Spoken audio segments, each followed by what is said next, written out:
Hello everyone and welcome back to the channel. I hope you must be doing great. And आज की इस video में करेंगे हम फॉरेन एक्सचेंज रेट यानी कि unit number 5 balance of payment का पार्ट नंबर 2। तो इस वीडियो के बाद आपको इसी सीरीज में नेक्स्ट रिवीजन मिल जाएगी आपको एग्रीगेट डिमांड एग्रीगेट सप्लाई यानी कि यूनिट नंबर 4 मैक्रो इकोनॉमिक्स से। आइए स्टार्ट करते हैं। फॉरेन एक्सचेंज रेट यानी कि विदेशी विनिमय दर क्या होती है। Foreign exchange rate refers to the rate at which one unit of a currency of a country can be exchanged for the number of units of the currency of the another country. For example, अगर आपको $1 purchase करना है तो आपको $1 purchase करने के लिए suppose 70 rupees पे करने पड़ते हैं। तो ये आपका एक्सचेंज रेट हो गया Indian rupee and US dollar के बीच में। इसी तरीके से बाकी करेंसी के बीच में भी एक्सचेंज रेट डिसाइड किया जाता है। वह दर जिस पर विदेशी करेंसी के लिए घरेलू करेंसी को बदला जा सकता है विदेशी विनिमय दर कहलाती है। Now come to the classification of the exchange rate. Exchange rate यानी कि विनिमय दर को किस तरीके से डिसाइड किया जाता है। पहला है हमारा फिक्स्ड एक्सचेंज रेट यानी कि स्थिर विनिमय दर, और ये करती है डिसाइड हमारी सरकार। इसमें मार्केट फोर्सेस का कोई भी रोल नहीं होता है। नेक्स्ट आ जाता है हमारा नंबर 2 फ्लेक्सिबल एक्सचेंज रेट यानी कि नम्य विनिमय दर। नम्य विनिमय दर हमारी होती है मार्केट फोर्सेस के जरिए। ये होती है हमारी डिमांड फॉर द फॉरेक्स। जब हमारी supply for the foreign exchanges के बराबर हो जाती है तो हमें मिल जाता है फ्लेक्सिबल एक्सचेंज रेट, यानी कि यहाँ पर सरकार का कोई रोल नहीं है। Now we come to the floating exchange rate. Floating exchange rate initially हमारा डिसाइड होता है demand for the foreign exchange and the supply of the foreign exchange यानी कि बाजार शक्तियों के द्वारा। लेकिन अगर ये एक लिमिट को क्रॉस कर जाए जिसको सरकार नहीं चाहती है तो सरकार इसमें करती है इंटरवेंट, अपने अकॉर्डिंग एक नया एक्सचेंज रेट डिसाइड करती है। तो इस तरीके से फ्लोटिंग एक्सचेंज रेट का एक और नाम भी होता है, that is the dirty floating. यानी कि डर्टी फ्लोटिंग का मतलब है कि यहाँ पर सरकार आकर बार बार इंटरवेन कर सकती है।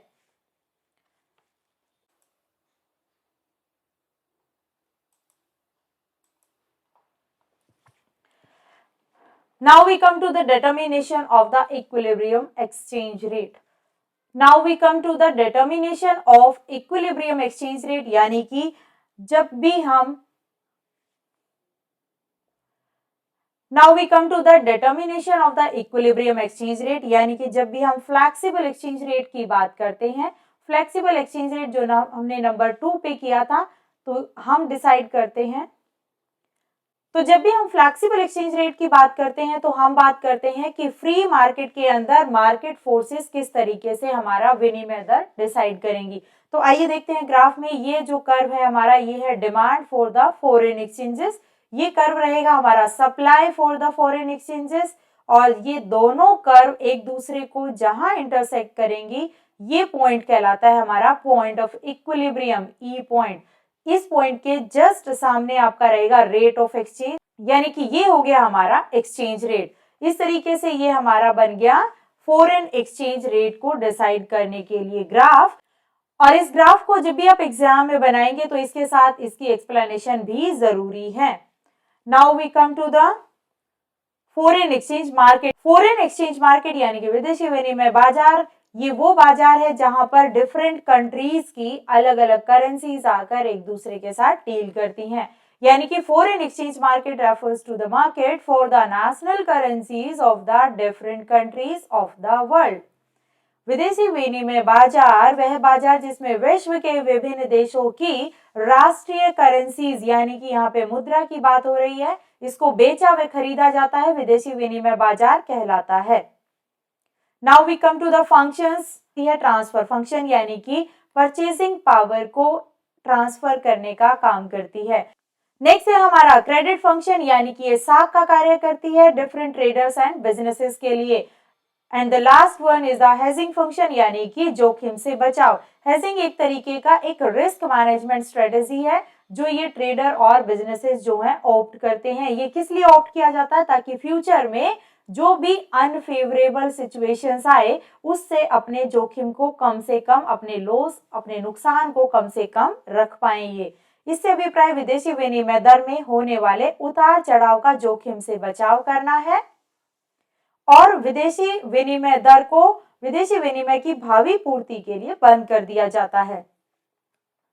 Now we come to the spot market and the forward market, यानी कि चालू बाजार और वायदा बाजार में क्या अंतर है। जैसे कि नाम से ही आपको पता चल रहा है, this is the spot market, यानी कि ऑन द स्पॉट जिस टाइम ट्रांजैक्शन हो रही है उसी टाइम वो ट्रांजैक्शंस कंप्लीट हो जाती हैं, तो इन्हें कहते हैं हम स्पॉट मार्केट। और जिस मार्केट के अंदर हम फ्यूचर ट्रांजैक्शंस की भी बात करते हैं तो वो होती है हमारा वायदा बाजार। Market which handles only the spot transaction, यानी कि जो सिर्फ और सिर्फ करंट ट्रांजेक्शंस, वह बाजार जिसमें केवल चालू लेन देन का कारोबार किया जाता है चालू बाजार कहलाता है। Spot rate of exchange is that which prevail at the time of transactions are made, जब हमारी ट्रांजेक्शन हो रही होती है उसी टाइम पर जो भी रेट चल रहा है वही हमारा स्पॉट रेट ऑफ एक्सचेंज होता है। कोई रिस्क नहीं है तो हेजिंग की भी कोई इसमें जरूरत नहीं पड़ती है। नेक्स्ट आ जाता है हमारा फॉरवर्ड मार्केट, यानी कि वायदा बाजार। It handles the transactions meant for the future deliveries, ये आपके ट्रांजैक्शन आज शुरू होके और फ्यूचर में किसी डेट पर खत्म होती है। जिस डेट में फ्यूचर में वो ट्रांजैक्शन पूरी की जाएगी उस एक्सचेंज रेट को हम कहते हैं फॉरवर्ड एक्सचेंज रेट। और यहाँ पर क्योंकि हम फ्यूचर की बात कर रहे हैं तो यहाँ पर हेजिंग भी होती है। Now we come to the appreciation and the depreciation, यानी कि मूल्य वृद्धि और मूल्य ह्रास में क्या अंतर है। ये जो एप्रिसिएशन की बात कर रहे हैं ये हम रुपीस की बात कर रहे हैं, क्योंकि यहाँ पर लिखा है हमें डोमेस्टिक करेंसी के साथ हम इसको पढ़ रहे हैं। एप्रिसिएशन का मतलब है रुपीस की वैल्यू में, यानी कि उसके मूल्य में वृद्धि हो रही है, और यहाँ पर डेप्रिसिएशन के टाइम पे रुपीस के मूल्य में ह्रास हो रहा है, यानी कि उसमें कमी आ रही है। यह विनिमय दर में गिरावट की स्थिति है। एक यूएस डॉलर को खरीदने के लिए कम रुपयों की आवश्यकता होती है। मान लो पहले विनिमय दर थी 1:60, तो यूएस डॉलर को खरीदने के लिए हमें 60 रुपीज की जरूरत थी, लेकिन अब ये हो गया हमारा कम, और कम होने क्योंकि अब हमें कम रुपए पे करने पड़ेंगे तो अब हमें 60 की जगह 50 रुपीज जो है वो पे करने पड़ेंगे। अब हो गया हमारा 1:50। जबकि डेप्रिसिएशन क्या होता है, डेप्रिसिएशन यह विनिमय दर की वृद्धि की स्थिति है।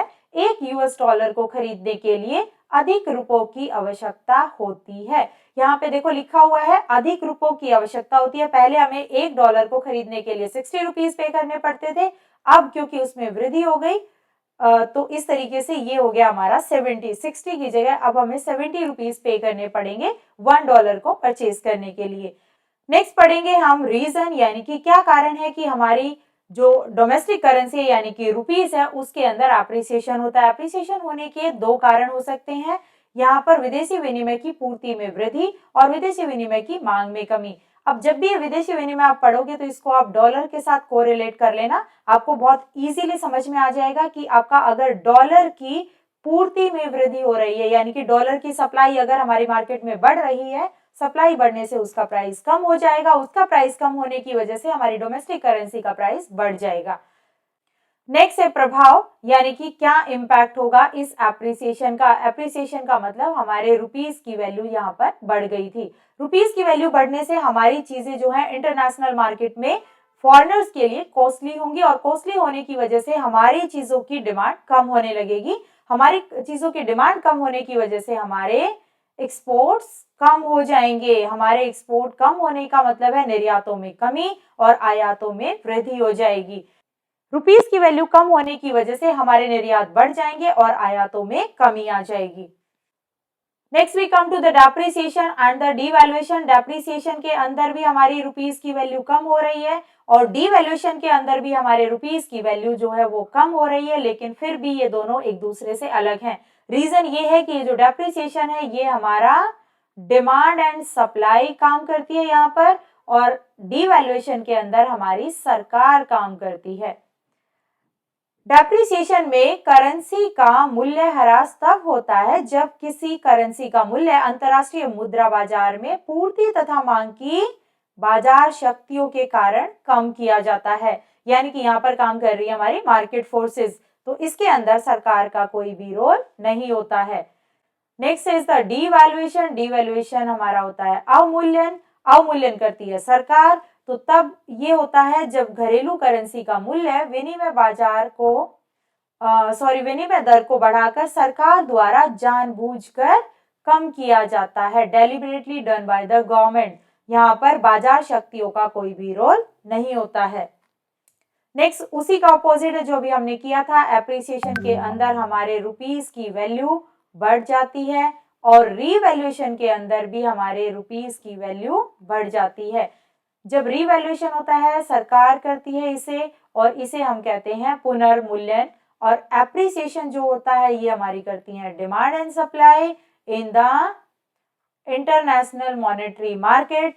तो इस तरीके से घरेलू करेंसी की मूल्य वृद्धि तब होती है जब करेंसी के मूल्य में वृद्धि अंतरराष्ट्रीय मुद्रा बाजार में बाजार शक्तियों के कारण होती है, सरकार की इसमें कोई भूमिका नहीं रहती है। घरेलू करेंसी का पुनर्मूल्यन तब होता है जब घरेलू करेंसी का मूल्य विनिमय दर को कम करके सरकार के द्वारा जानबूझकर बढ़ाया जाता है, इसमें बाजार शक्तियों का कोई भी रोल नहीं होता है। नेक्स्ट आ जाते हैं हम एक क्वेश्चन पर, और यहाँ पर इसका पार्ट ए देख लेते हैं। मुक्त बाजार में विदेशी विनिमय दर कैसे निर्धारित होती है, आरेख के द्वारा स्पष्ट कीजिए। यानी कि आपसे पूछा गया है कि फ्री मार्केट के अंदर फॉरेन एक्सचेंज रेट को कैसे डिसाइड किया जाता है। हम पीछे इसका ग्राफ कर चुके हैं। ये हमारी फॉरेक्स की डिमांड है, ये फॉरेक्स की सप्लाई है, दोनों एक दूसरे को इंटरसेक्ट करेंगे, यहाँ पर हमारी विनिमय दर डिसाइड हो जाएगी और ये हमारा equilibrium quantity of the forex रहेगी। इस तरीके से ये ग्राफ बनाने के बाद इसको आप अच्छे से एक्सप्लेन कर दीजिएगा कि किस तरीके से demand for the forex equal होनी चाहिए सप्लाई ऑफ द फॉरेक्स के। ग्राफ बना देंगे, उसमें आप लिखेंगे एक्स एक्सिस पर क्या दिखा रहे हो, वाई एक्सिस पर क्या दिखा रहे हो, और इसको आगे एक्सप्लेन कर दीजिएगा। नेक्स्ट आ जाते हैं पार्ट बी पर। कारण बताते हुए बताएं कि निम्नलिखित को चालू खाता या पूंजी खाता भुगतान संतुलन के क्रेडिट पक्ष या डेबिट पक्ष में कहां दर्ज किया जाएगा।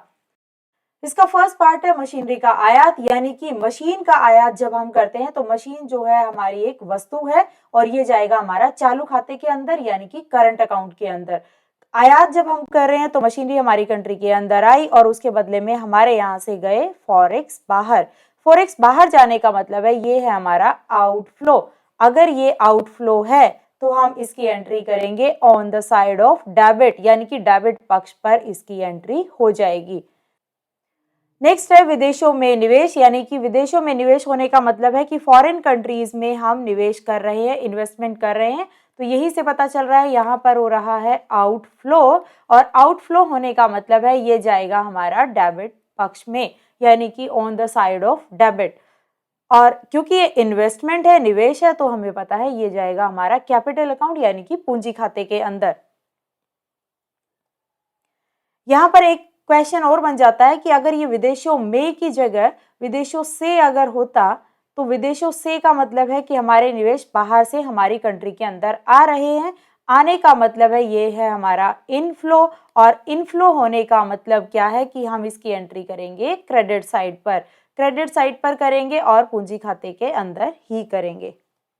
Now come to the next question. मुद्रा का अवमूल्यन और मूल्यह्रास एक ही बात है, क्या आप सहमत हैं? पहली चीज तो ये कि हम सहमत नहीं है। नहीं होने का रीजन ये है कि अवमूल्यन के अंदर भी हमारा रुपए का वैल्यू कम हो रहा है और मूल्यह्रास के अंदर भी रुपए की वैल्यू हमारी कम हो रही है, लेकिन फिर भी एक दूसरे से अलग है। अंतर हम पीछे कर चुके हैं, आप वो अंतर इसमें लिख दीजिएगा। ये सरकार करती है और मूल्यह्रास करती है मार्केट फोर्सेस। अब आते हैं इसके सेकेंड पार्ट पर, यानी कि ये पूछा है कि देश के निर्यात को कैसे प्रभावित करती है। देश के निर्यात को यानी कि एक्सपोर्ट के बारे में ये पूछ रहा है। जब इसकी रुपए की वैल्यू कम हो जाती है तो हमारी चीजें फॉरेनर्स के लिए सस्ती हो जाती हैं और वो इनकी डिमांड बढ़ा देते हैं। डिमांड बढ़ाने से हमारे देश के एक्सपोर्ट जो होते हैं वो एक्सपोर्ट बढ़ जाते हैं, यानी कि हमारा निर्यात जो है वो बढ़ जाएगा। इसका आंसर आप यहाँ पर पढ़ सकते हैं। इसके बाद रिवीजन सीरीज में आपकी नेक्स्ट वीडियो आपको मिल जाएगी यूनिट 4 यानी कि एग्रीगेट डिमांड एग्रीगेट सप्लाई को लेकर। Bye bye.